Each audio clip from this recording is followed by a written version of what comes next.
back with our regularly scheduled live programming here on the e-commerce happy hour. We had an extra stream yesterday. We wanted to get a particular topic in, and look, that's what happens when you're not prepared and you're running late. See, the music starts playing in the laptop and things go haywire. But as always, this would not be an e-commerceaholic live stream if we didn't have technical difficulties. And so this week we are doing things a little different. We had 2 streams. We're testing that out. I want to try some different days. I want to see how those go. See if you enjoy those. Let me know, if any of these days we're testing live streams on work better for you. Maybe they don't work as well. I do enjoy the Friday afternoon streams where I can fix myself a drink and enjoy the end of a very long day. It's always a great excuse to drink while on the job and unwind at the end of the day. And then once the stream's over, there's really no use in actually getting any work done this afternoon. So it shortens my week just a little bit, which makes it better. I'm just checking things out to make sure we are live on all of the channels we are supposed to be live on. It looks like LinkedIn is working, but I'm frozen if I'm watching it there. I don't know. Maybe it's working, maybe it's not. If you're on LinkedIn and you can actually see this live stream, let me know. It's not working for me. Well, I'm frozen all over the place. Can anybody see the actual live stream, or are we froze everywhere? Let me know in the chat here. Maybe it's just my machine that's frozen. Maybe it's the entire world that is frozen. I'm not real sure. Okay, looks like YouTube is now functioning for me. Like I said, it wouldn't be an e-commerceaholic live stream if we're not having technical difficulties. But it could be my machine. Anybody out there? Anybody watching? We'll keep talking. Hopefully it'll work. Hopefully it'll work for you. I better hit that record button just in case it doesn't, and then we'll know that we've got all of this great content here saved locally at least. Well, I appreciate everybody joining me. We've got a great topic and a great guest lined up today. B2B e-commerce, we're in the deep south. So B2B e-commerce is kind of interesting to me because here, especially along the Gulf Coast, there's a lot more B2B opportunity than there is B2C opportunity. And so the B2B market, though, is really just getting started. A lot of people, if they've done B2B up until this point, they've really just kind of done the bare minimum, or they're really just evaluating their B2B e-commerce. So in my opinion, the B2B e-commerce market is really where B2C was a decade ago, probably, as far as sophistication of the merchant. And so in some conversations recently, B2B payments came up, and I really hadn't put a lot of thought into it. A lot of merchants don't really think out payments at all. It's like, okay, I'm accepting payments, and so that's really the end of the conversation. They don't really think out too much, and at least not, merchants that are just, merchants that are just getting started. And so when the topic of B2B payments came up, it just, I had an epiphany. I was like, well, this is something that most merchants are not thinking about, but they need to. In the B2B space, a lot of merchants are just not even taking payments online. They're like, we're going to put our products up there, and then you can just contact us to make a payment, or you've got terms already set up, or whatever it turns out to be. And it's time for that market to get a little more sophisticated and grow up.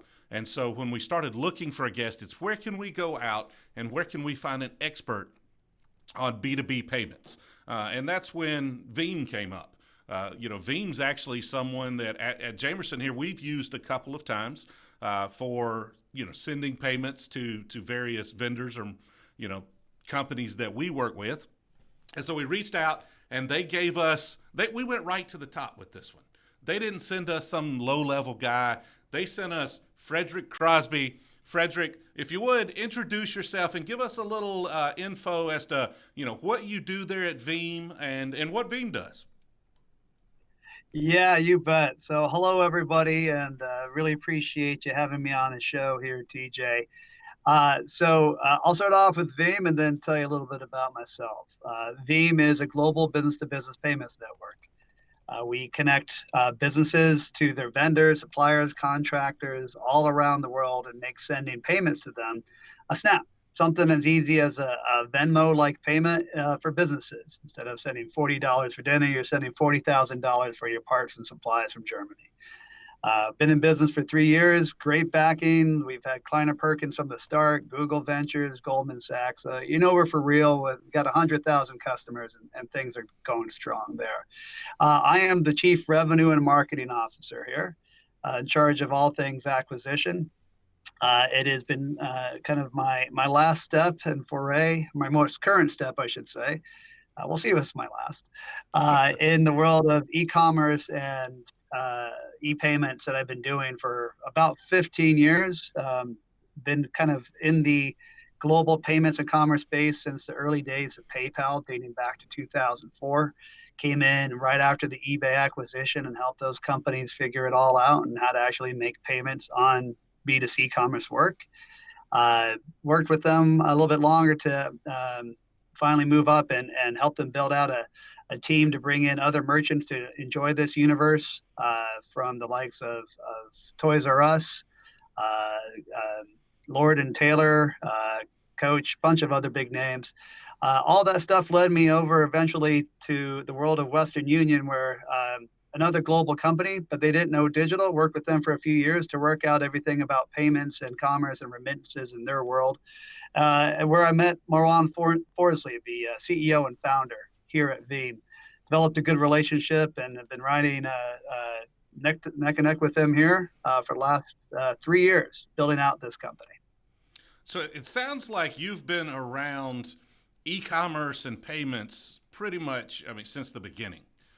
So why don't you give us maybe a little history lesson on e-commerce, and in particular e-commerce payments, and then how that relates into the current state of B2B e-commerce?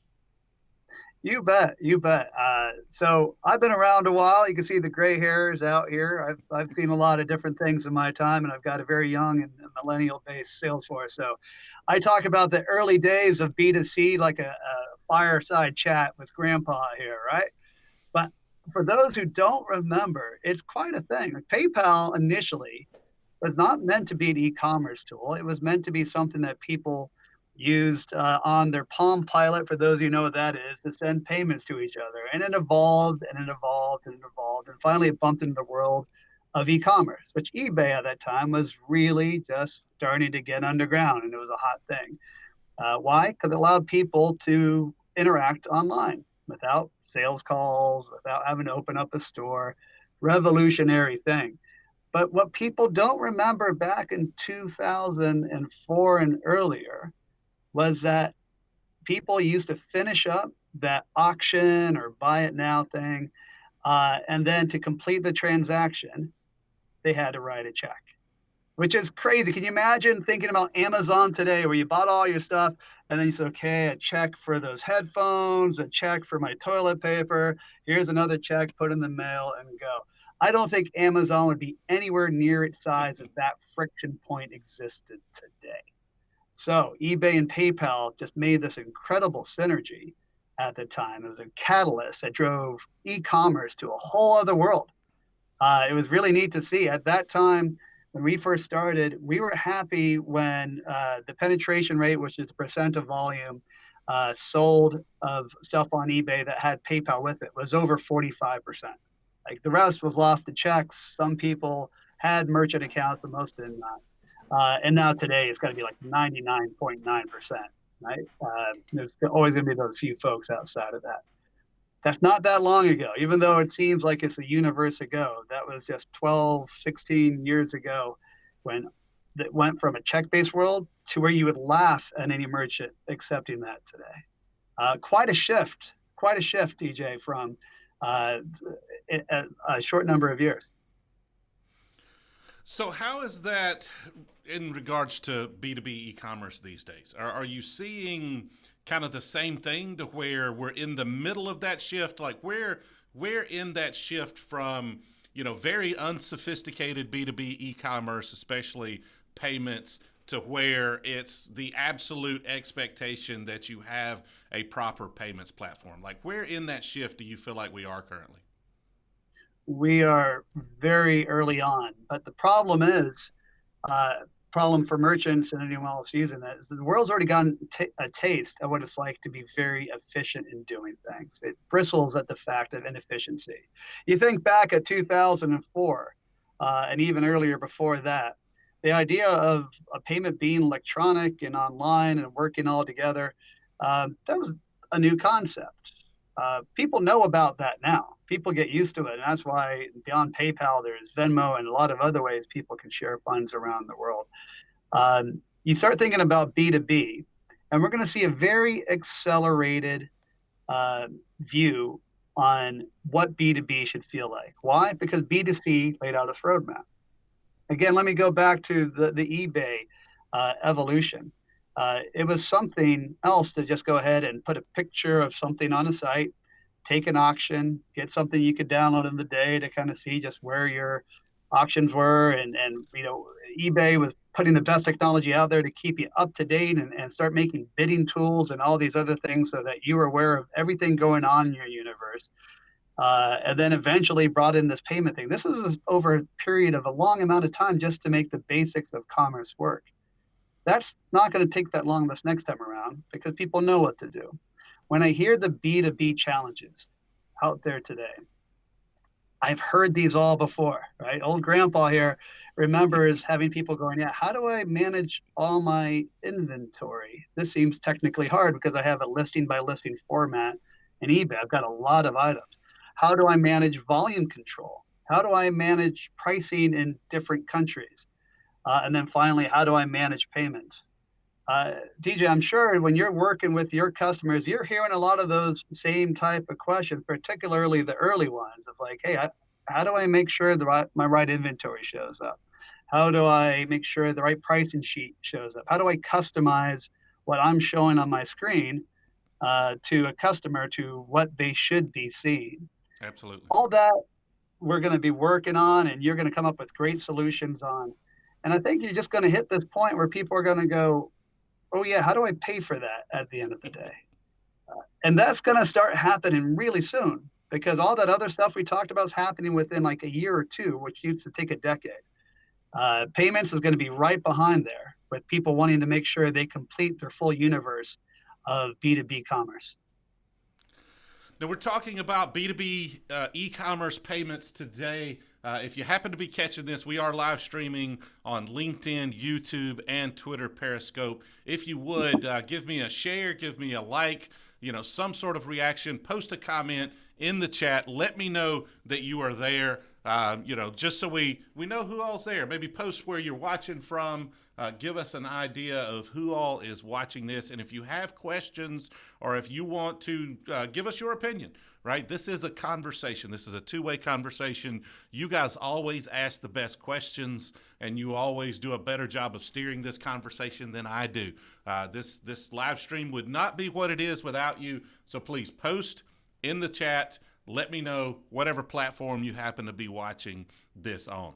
And so we'll get back to the questions, and then as your questions come in, we'll get to those. So obviously, we're at the beginning phases of this, B2B payments evolution. But it's not going to take as long, just like you said. People are more sophisticated. We're not really pioneering a whole lot this time. We're just having to apply some of the things that have already been done from a B2C perspective. But what are the main differences between a business accepting B2C payments and one that's accepting B2B? Yeah, that's a good question out there because people are saying, yeah, I've seen this, so I'll just keep using the same formula. As I'm sure you've already seen in the way you're bringing your customers live to market, inventory management and control and pricing is different, right? While it's a process to follow, how you do it will be different for various reasons, right? Just the breadth of inventory, the customization of pricing is much more complex in B2B. Solvable through technology, but different than B2C. When you think of payments, it's the same thing. Like the whole network of either PayPal or merchant accepting card payments is been something that's been built out over generations. Both of those companies have got huge off of B2C, but it's really been connected more than anything through a card-based type of network, right? If you accept any other kind of merchant account for your B2C business, you're used to something called an interchange rate, and that's the money that you lose along the way. You take $50 from somebody, merchant bank takes a little bit, acquirer banks takes a little bit of it. The Visa or MasterCard or Amex network takes a little bit of it. Risk people take a little bit of it. And you get something at the end of the day, $92, $95 out of your 100. And you learn to live with it because, well, that's the way it is. Uh, it's a little different when you start talking about $95,000 versus $100,000 from one transaction. You can't live with interchange rates and exchange rates as bad as you've gotten from the B2C universe. It doesn't work. Also, when you think about trying to process those, a lot of risk engines and merchant accounts are going to start choking on that kind of stuff. The AOV of B2B is bigger. It's business to business, right? It's not me buying a funny hat. It's me buying boatloads of funny hats, perhaps, or crates of funny hats, so that I can stock my stores. Cards are great for lower priced items.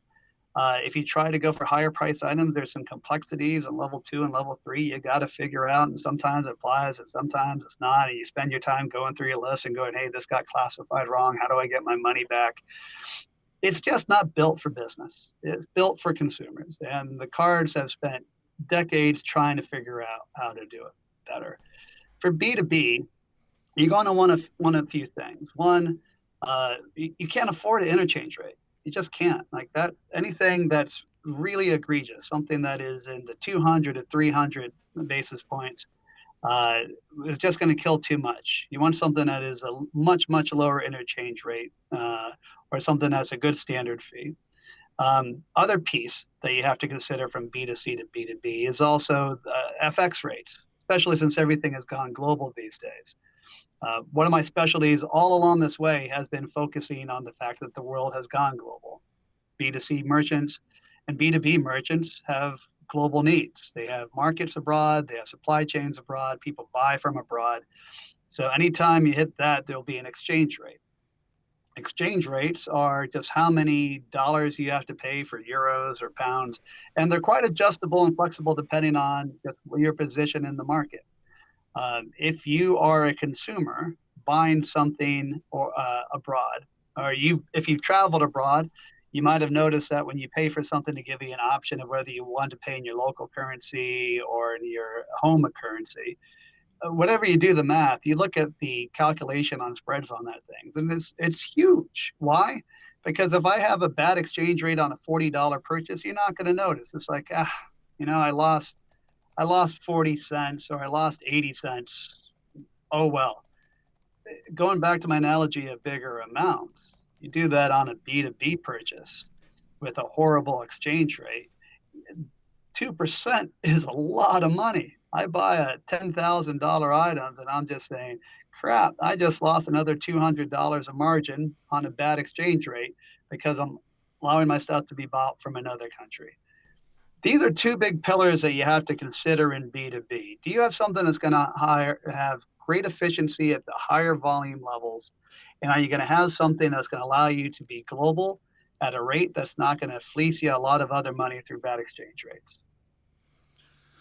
Now, with B2B, a lot of merchants are just doing the absolute basic, or they're sticking to whatever payment terms they had before. So you can go online, you can place an order, and if you have an account, you're net 30 or whatever it is. Or you can, maybe you've got a company account that you're, withdrawing that order from.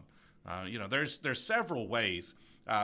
What options do you think B2B businesses, especially e-commerce, need to have? Obviously, those businesses that are trying to grow, that want new market share, that are maybe selling to people they don't have an existing relationship with, having some sort of actual credit card processor makes a lot of sense. But is there an array of options that most of the businesses you work with are offering?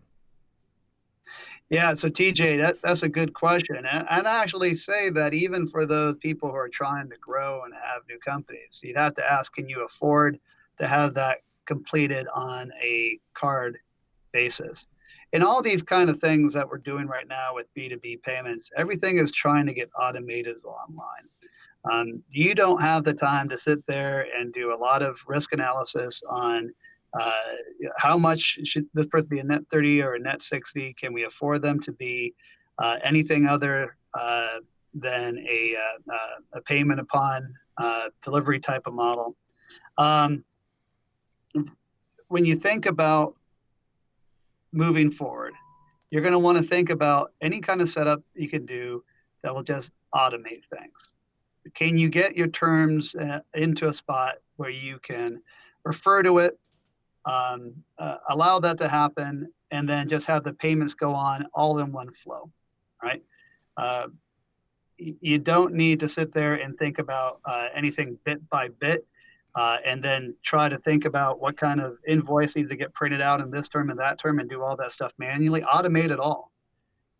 So long story short, two things: whatever process you do have, get them into an automatable standpoint. But when you do have that time of payment, when you get that moment of truth, make sure that it's connected to something that isn't a manual offline process. You're going to want to make sure that too is saving you time by having the payment done automatically and reverberating through all your systems in something that you can afford. So we have a question here on LinkedIn. Now, I think Jeremy Belk is asking the question. Jeremy, thanks for watching the live stream, and I appreciate the participation and questions. I believe Jeremy may be asking something a little deeper in B2B payments than I'm accustomed to. So I'm going to try to ask the question. And Jeremy, if I don't get the question right, if I mess that up, or if we misunderstand what you're asking for here, please clarify, and we'll come back to it. We've got plenty of time, and we will definitely do all we can to get this question asked. And I can't pull it in, so I'm going to read it off of my LinkedIn screen I've got going on over here. And his question is, when/how do you think in-app marketing opportunities will be leveraged more and be more streamlined? E.g., if Venmo had an end of payment splash after payment targeting, but for business though. Does that make sense for you? He clarifies here, would like to know more about in-app marketing at POS on the business side. You know, how companies plan to target, et cetera, or something similar. Does that question make sense to you? Yeah, components, and apologies if I don't answer the question directly, but let me try to take a stab at that right there. Okay. I mean, in-app marketing is generally when you are trying to promote an offer, a deal, promotion based on the context of the customer and the transaction. Right. So if you find someone coming through for the first time and through your own customer analysis, you figured out that, hey, I need to follow this person up. Perhaps they haven't completed a transaction, or maybe they have, and you want to tell them about special arrangements that you could have for them. You could do it in the experience. POS, that's a different kind of thing. I mean, you'd have to do it through whoever is managing your POS, your point of sale, right? Through anything kind of prompting they're getting through the register that they're working through out there, or through any kind of phone call that they're working on as well. I'm not quite sure. I'm a digital guy. When it comes to the omni-channel piece, I'm a little bit lattice. I'm not quite sure what you could do with that. So let's take that context and then go back to the question. When is that going to be ready? And I imagine he's talking in the context of B2B e-commerce. I couldn't tell you. Honestly, I don't know the latest that's been out there. I would reference what I mentioned earlier on the program, that since this is a roadmap that everyone's gone through before, people are trying to think about triggers and come up with new type of apps and development that could help in this. What I like most about what I see happening in B2B is just how much attention it's getting and how many people are coming to aid in that. TJ, I don't know if you're familiar with anything else that any of your customers have done to try to customize experience to a prompt or promotion based on activity. I'm just not familiar with any of that stuff being in the market today. Yeah, again, B2B is still kind of in its infancy there. And so, they're falling behind, or they are behind the B2C side of things. as we kind of mentioned before, I think it's going to be a lot faster getting here. But most B2B businesses are just trying to figure out the basics right now, not really trying to push the boundaries or the edges of what's capable. You So, know what you good. can do in the meantime, like to answer the inquirer's question out there, if you do have any kind of Salesforce or any other kind of customer management software, all that kind of in-app marketing that you've seen out there can be triggered pseudo in-app, which means you can still automate it based on customer activity. If all your information is coming into, for example, Salesforce is something I'm more familiar with, um, giving you some kind of scoring trigger that it would enable emails to go out to that same community you're doing. You can hack your way off app, but still automate it today. But to go back to, hey, can I do something in the experience, during the experience? No, I'm not familiar with anything, nor am I aware of anything coming around the corner. All right, again, keep your questions coming. We'll let you steer the conversation. The more questions you ask, the easier this is on me. I get to just flip the camera over and I get to just drink and not have to worry about doing all this work. So keep those questions coming. I appreciate the conversation. Actually got a bit of conversation going on LinkedIn over here right now, so that's good.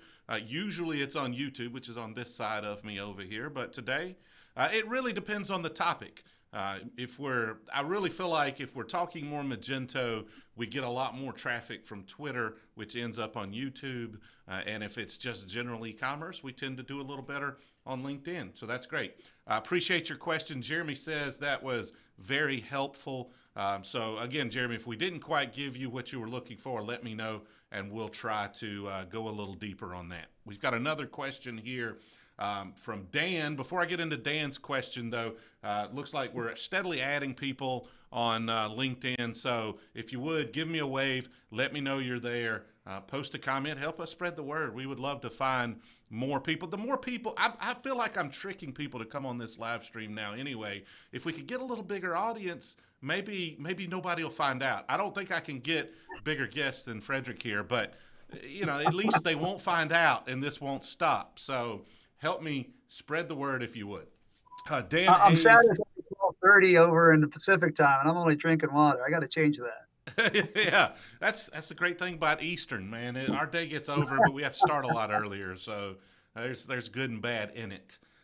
Dan Hayes. Dan, thanks for your question. Thanks for participating in the chat. And Dan's question is, who do you know who is automating level 3? The requirements to navigate the level 3 hurdles are per transaction, are they not? In which case, they would need to be manual, correct?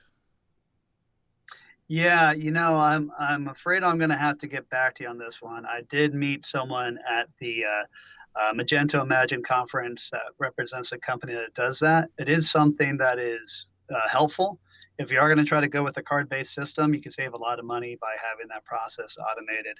But I'm sorry that I forgot the name of the vendor who does that. Yeah, we'll get the name of that vendor and I will post it in the comments of this video. And I'll try to ping you on it just to make sure we get that information over to you there, Dan. So I appreciate the question. Again, keep those questions coming. We're going to get back to my very basic, very boring questions if you guys don't keep asking the difficult ones. And Dan says, thanks. All right, so it's not obviously there's benefits to getting more customers and accepting those orders theoretically. A customer, as you mentioned earlier, it's hard to drive down to 1-day shipping like Amazon's doing if somebody has to write a check before you'll process the order. So there's benefit to gathering or gaining market share by offering payments. But are there other benefits, especially benefits that Veem customers are seeing around maybe, saving time or being able to, reallocate staff that would otherwise be doing some sort of manual intervention on those steps? Oh, definitely. That's where all this is being done at the end of the day. Cost savings are great, and I can talk a little bit more of that as well. But it's the simplicity of having everything just run without your manual intervention. I'm sure all of you are busy business people. Calls coming in, customization that you might have set up inadvertently.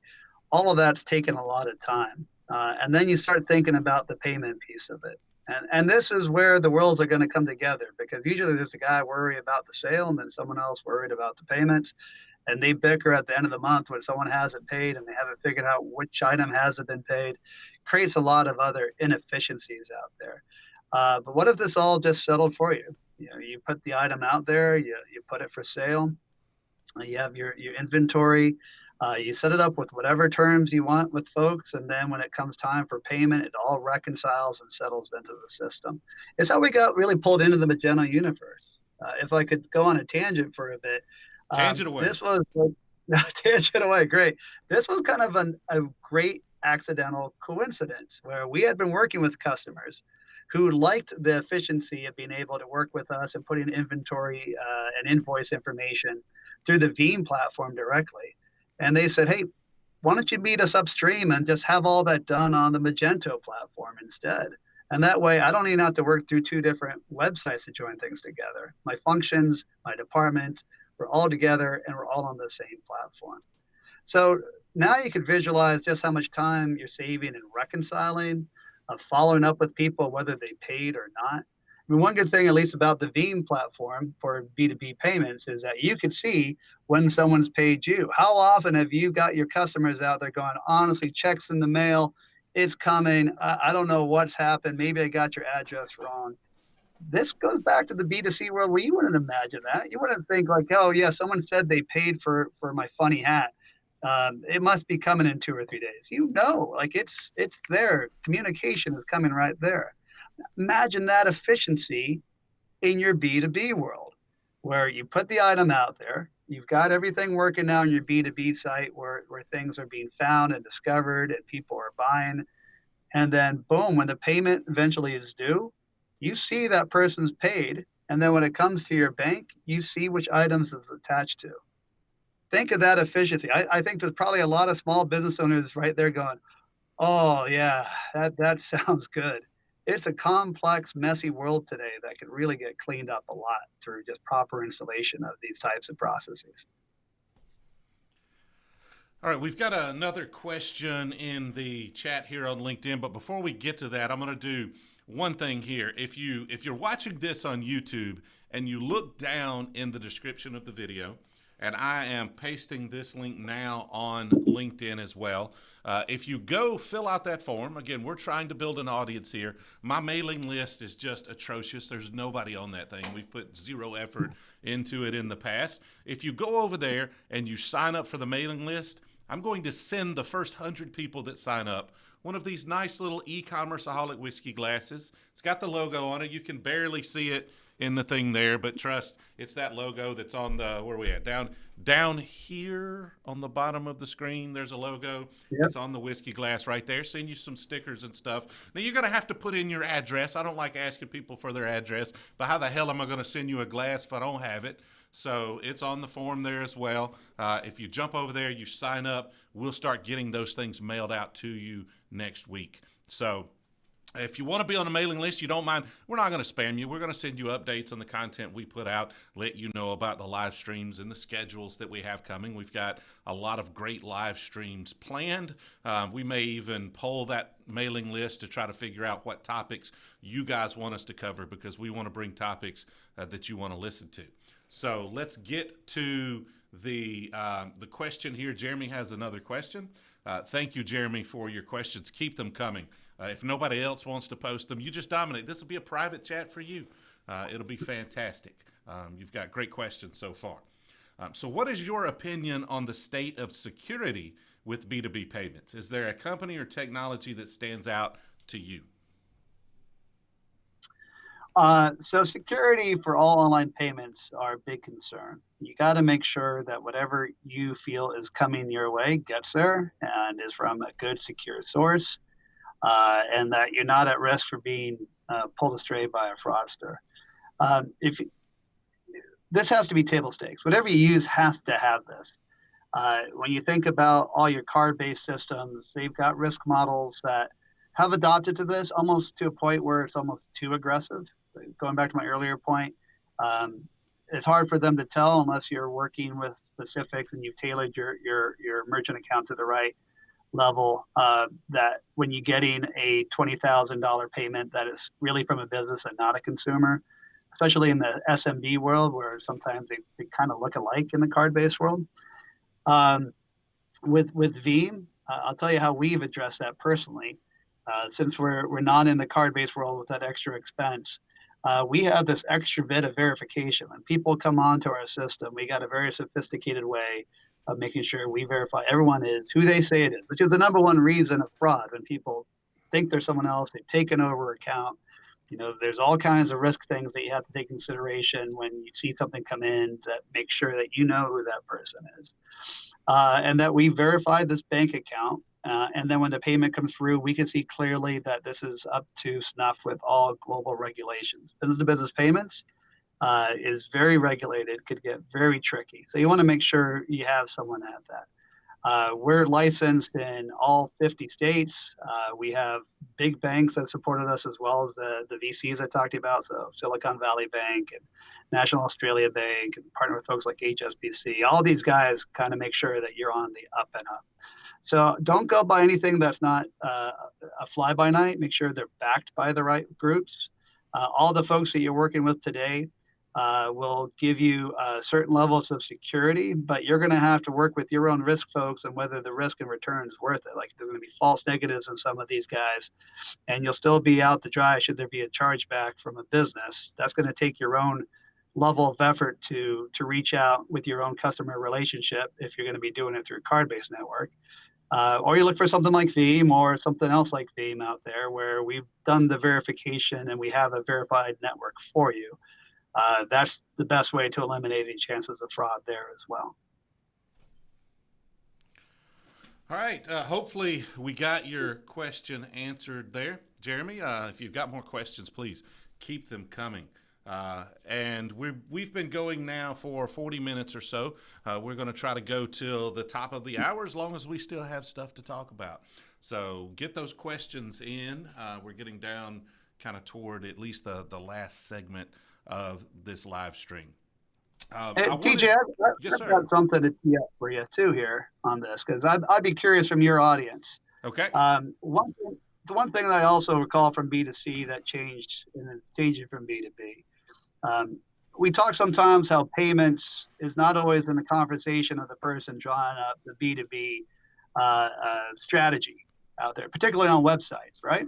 Why? Because usually the people in charge of the websites are from a marketing department or a digital department. They're just trying to be the face of the company and offer inventory. But sometimes when I talk with your customers, they go, "Oh, payments, that's handled by the other side of that wall over there." I'd be curious about what your customers think about where some of that friction points end up causing them problems. For example, we talk about the cost of whatever funding that you are taking in order to fulfill B2B. Would people like to get 1 or 2% back so that they can lower their prices a little against the competition and still make the same profit? Does that kind of conversation ever happen between the e-commerce platform owners and the finance department? Is there ever any discussions about fulfillment of all the orders between whoever is running that channel and the finance department? If you can't get a payment through the door easily, is it seen as lost opportunity? Curious on just how those discussions go within businesses today and whether people have any insights to that. Yeah, if anybody here has any particular insight to add to that, anybody listening, please chime in. I'll talk about a lot of the clients we talk to, and it really depends on the sophistication of the merchant. Honestly, a lot of the merchants we deal with on the SMB side, the right hand doesn't talk to the left hand. And so they're completely fragmented in those regards. And so, marketing has their budget, their initiatives, their directives, and that has nothing to do with accepting payments. Only when it becomes, if it's a growth opportunity to where they don't have a particular payment method, say, especially on the B2C side, say they think Apple Pay is going to bring them more sales. Well, then that payment conversation is had. But once a payment, I really think that's why payment providers are so aggressive in getting customers, because once a payment provider is into a merchant, it's almost some sort of huge event for that to be reevaluated and changed. And so you don't usually see merchants that come to us. Now, merchants that come to us are usually established brands looking to grow their business. And so those very, very infrequently do they come to us thinking about payments unless they want to add some payment method that they don't have because they think that's going to grow them. So an interesting point for people to consider in that context out there, because some people will look at B2B as just like, well, I'm going to continue my B2C and just kind of apply the same formula. You've seen that there's differences out there. And if you go out there and if you're responsible for a channel and you're putting all this effort and investment in B2B, but it doesn't end up paying off because you haven't really customized your payments right, you might be missing a big opportunity. You might be spinning your wheels and trying to do all these things that eventually can't close because you haven't really thought through the right payment strategy at the end of the day. And people kind of forget all the thinking that went into that B2C payment decision way back then. When B2B comes, it's time to stop and reevaluate and think, wait a minute, this is a different kind of customer. Do I have the right payment device to make sure that whatever I'm doing here on the website is eventually going to pay off with a fulfilled order and more revenue for the company? Definitely. And we've got some comments here in the chat. Jeremy mentions on a small business side, the percentage is a big deal and ends up being the game stopper with sites that he makes for the small business side. For example, a site for a coffee shop that sells swag, the lowest percentage are the ones with 0%, are the only ones that he builds into those sites. On the larger side, it is not as big of a deal, though, as long as they are compensated in some fashion.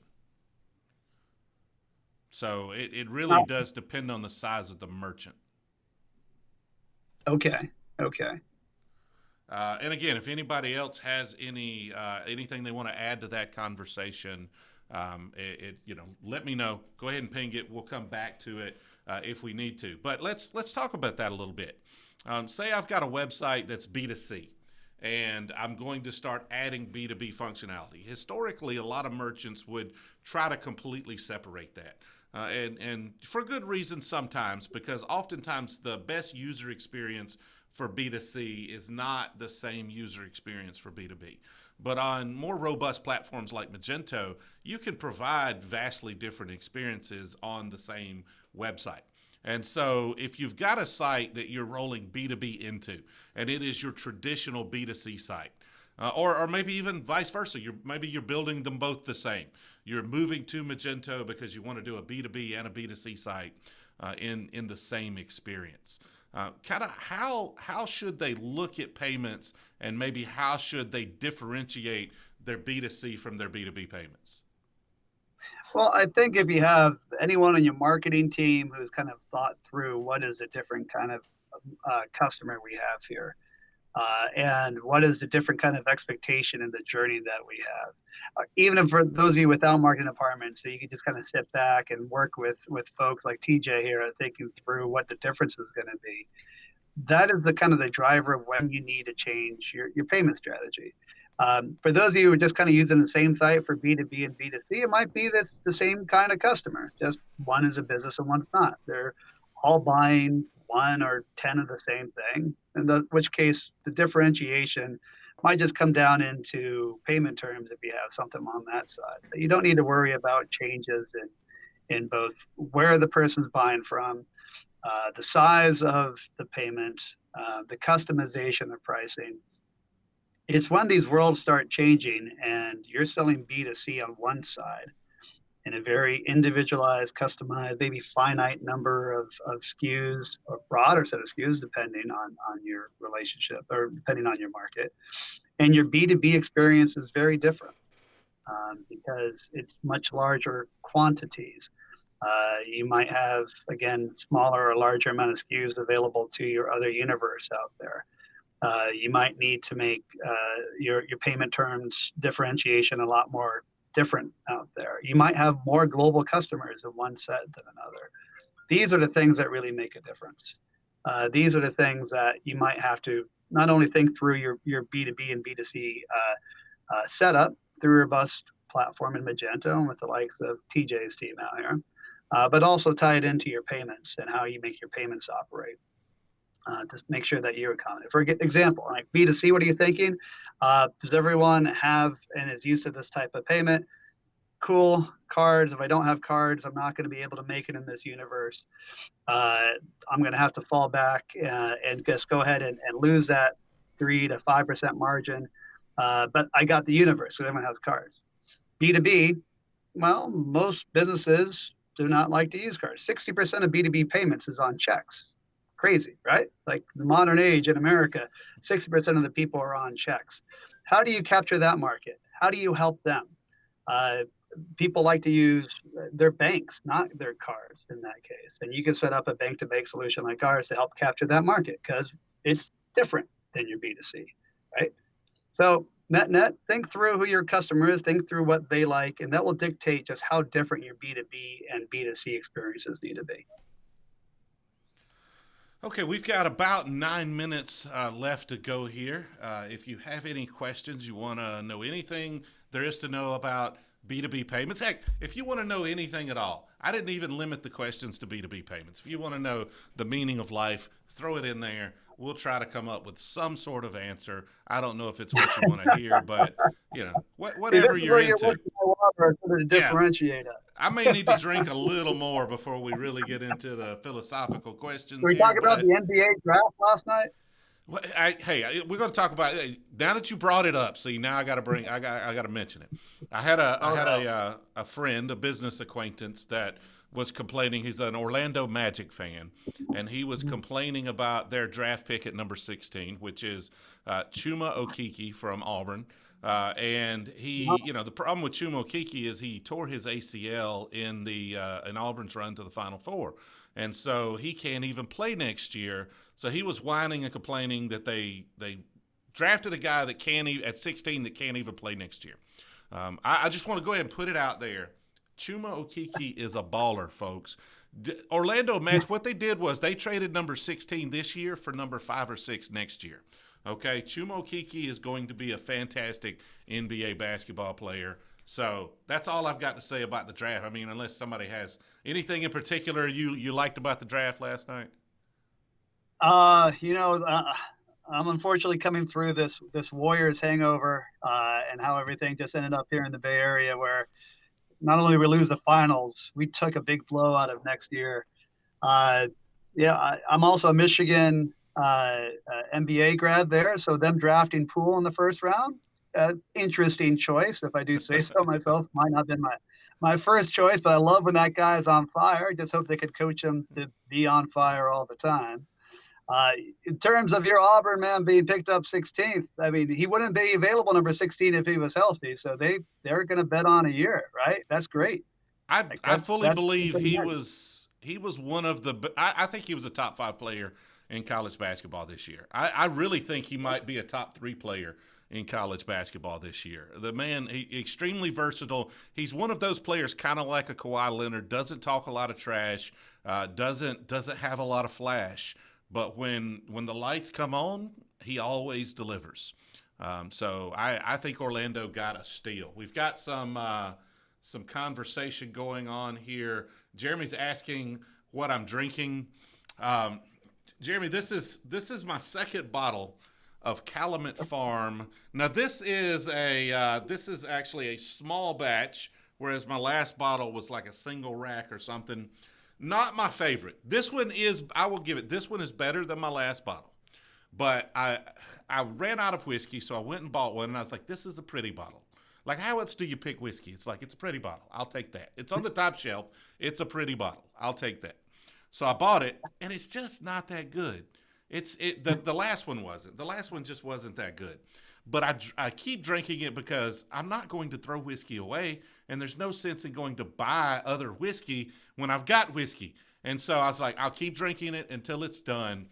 And 2 weeks, two live streams before I finished the damn bottle, somebody, a partner of ours, I'm not going to call them out publicly because they were being nice. It's wonderful.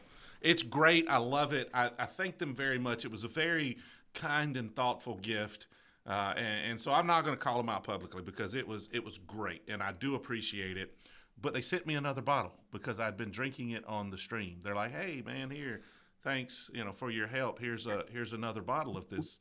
And so now I've got to drink this before I can go buy it. But it is a lot better. I will give this particular version of it is a lot better than what I had. So I don't recommend going and buying Calumet Farm. Please don't. If you're going to send me whiskey, send me whatever you want. I don't care. Just send me free whiskey is free whiskey. I'm not going to complain about that at all. So let's talk about Veem for a little bit. Why don't you kind of give us the pitch on Veem and kind of what your services are? We have an e-commerce audience. That's really what we go after here. But give us the gamut of your services and what Veem has to offer. Yeah, you bet. Thanks, TJ. Look, I think it's best summed up as the PayPal or Venmo for business. If you want to send your payments around the world, or you want to invoice from around the world, we offer probably the simplest, easiest, consumer-like fashion to do it. If you've ever had bank wire experiences, like a lot of you guys might have had, the nightmares. You fill out a lot of form work. You don't know whether it's going to get there. They're expensive. They don't integrate to anything. And yet you do it again because people aren't aware of other options that you have out there. When you contrast that with the Veem Global Payments Network for Business, you just go in there, you throw in the email of your recipient, currency, country, amount, sent. That's all you would need to do at a minimum. Now, if you want to put more information, you can upload your invoice.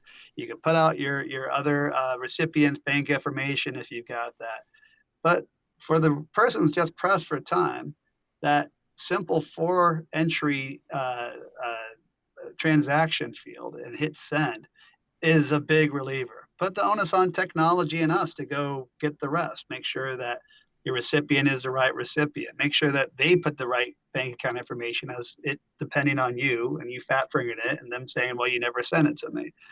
The communication from link to link is also pretty astounding. I liken bank wires as that T-shirt gun at a basketball game where it's going up into section 214. Lord knows where if it got there, but we're just going to shoot it out and we're going to figure out the rest later. You want a connected network where you kind of have that FedEx experience saying, hey, I sent $40,000 of my hard-earned money and I made sure that it got to the other side because I have all my tracking. The other person's on the acknowledgement stream. It really is advancing things to the more digital age where it's simpler, it's trackable, and it integrates into all your things from Magento to QuickBooks to NetSuite to Xero. Suddenly, everything has moved into the digital age with Veem. So as I mentioned, we've got 100,000 happy customers using us, sending payments to 94 different countries around the world and invoicing and accepting payments from their global partners as well. It's a big global universe, whether we like it or not anymore. I mean, people are supplying things from all over the world, from labor to design to goods, and people are selling into these markets to expand their own businesses. So we feel we built the perfect universal key to help everybody with these problems. All right, so we have reached the end of our time. I appreciate everyone watching. We had a great conversation going on over on LinkedIn, which is good. It's good to see that. Good to see that conversation getting started over there. You could really help us out by sharing this out, by interacting with the live stream, posting comments, thumbs ups. There's all sorts of emoticons over here, waves and stuff. I really don't use too much, but I have this fear of using the wrong emoticon. You just don't know what some of these things mean, right? So I appreciate everybody Especially watching. vegetables. Don't do any vegetables. Yeah, you just stay away from the vegetables. You're good to go, right? I didn't even get to. There wasn't a ton of conversation over on YouTube. I didn't even get to use this fancy new graphic. So I'm gonna post up Carrie's comment here. See, I did a new little animation right here. She's talking about Palm Pilot, which we brought up at the beginning.